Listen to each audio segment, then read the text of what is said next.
جناب رسالت مآب کی تعظیم زیادہ ہے اور اس کی موافقت خود حضرت کے ارشاد سے ہو رہی ہے۔ سنو فخر المحدثین کی حدیث، اہل دیوبند کی حدیث فہمی دیکھو اور حدیث دانی دیکھو ان کی کتنی چوڑی ہے، حدیث سمجھنے والے لوگ ہیں۔ دلیل دے رہے ہیں، کیا دلیل ہے معلوم ہے؟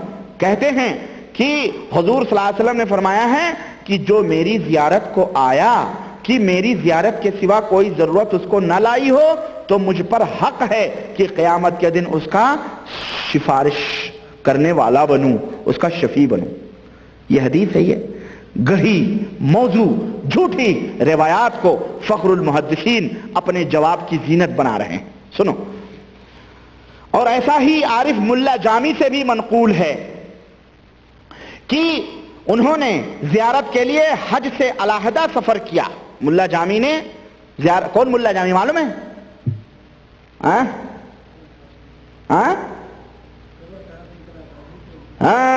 وہ ملا جامی جن کو حضور نے پکڑوا دیا تھا مکے میں، تبلیغی جماعت کے زکریا صاحب نے تبلیغی نصاب میں لکھا ہے نا، یہ مہجوری برآمد جان عالم ترحم یا نبی اللہ ترحم، پورا سلسلہ جو انہوں نے قصائد ملا جامی لکھا ہے، صرف حضور کے قبر کی زیارت کی نیت سے آ رہے تھے۔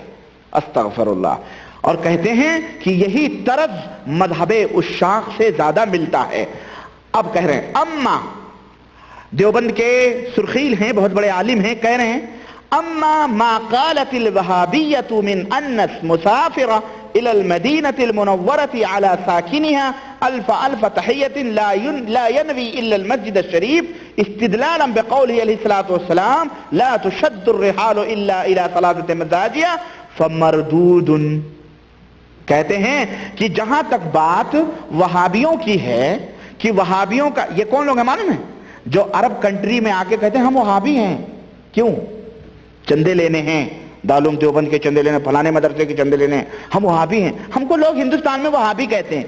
یہ وہابی، یہ دیکھو کہہ رہے ہیں جہاں تک وہابیوں کی بات کہ نبی کریم مدینہ منورہ کی جانب سفر کرنے والے کو صرف مسجد نبوی کی نیت کرنی چاہیے، اور اس قول پر اس حدیث کو دلیل لاتے ہیں کہ سفر نہ کیے جائیں، کجاوے نہ کسے جائیں مگر 3 مسجدوں کی جانب، سو یہ کہنا مردود ہے۔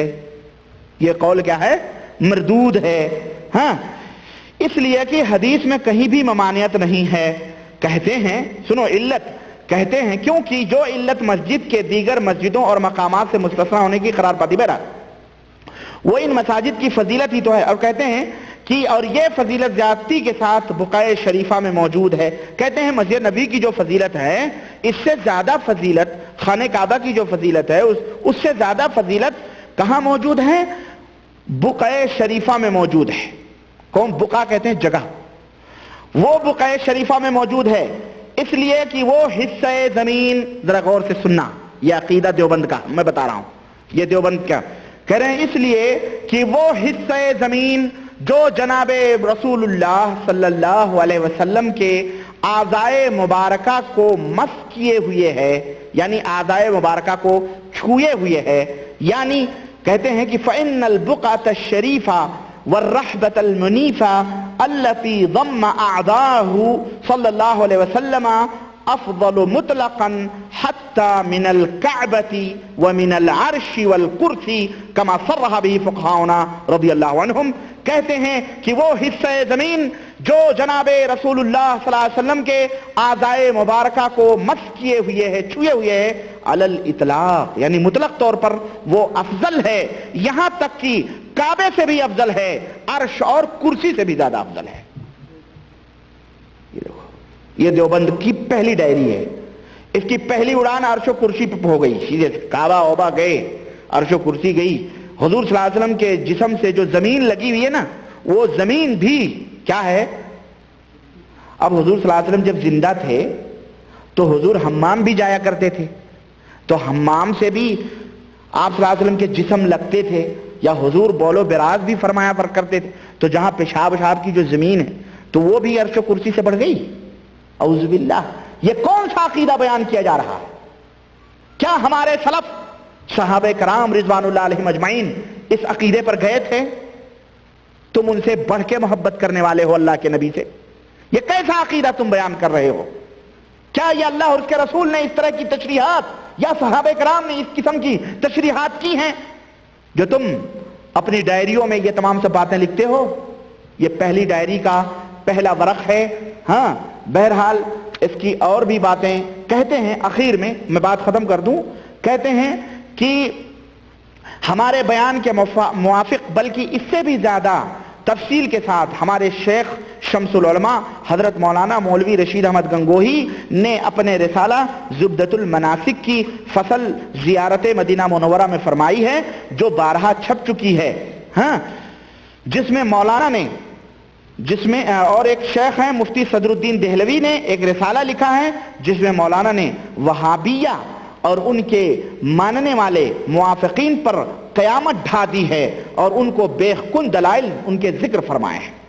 کہتے ہیں کہ المفتی صدر الدین دہلوی قدس اللہ سرہ العزیز اقام فیہ الطامۃ الکبری علی الوہابیہ ومن وافقهم وآتی ببراہین قاطعہ وحجج ساطعہ سماها احسن المقال فی شرح حدیث لا تشد الرحال.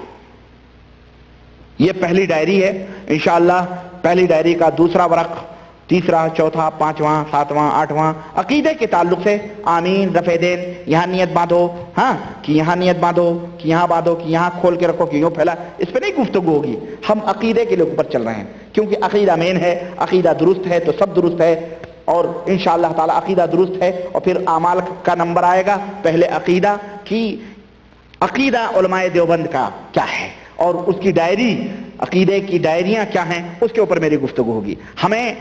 ہم نے ایک کیسٹ ابھی آئی ہے ریاض سے، ایک صاحب نے ہمیں بھیجی، اللہ انہیں جزائے خیر دے. ہمارے دوست دیتے بھی رہتے ہیں. میں سن رہا تھا، سنی میں نے غیر مقلدین کا، فرقہ غیر مقلدین کا ایک جائزہ. تو اس میں اس نے، مولوی ہے کوئی اعظمی ہے، ہاں اعجاز احمد اعظمی کی تقریر ہے. وہ کہتا ہے کہ ان کے مولوی نے یہ کہا، دیکھو غیر مقلدوں کے مولوی ثناء اللہ امرتسری یہ کہہ رہے ہیں، غیر مقلدوں کے مولوی نواب وحید الزمان یہ کہہ رہے ہیں، غیر مقلدوں کے مولوی فلانے کہہ رہے ہیں. ہم نے کہا بیوقوف، غیر مقلد بھی کہہ رہا ہے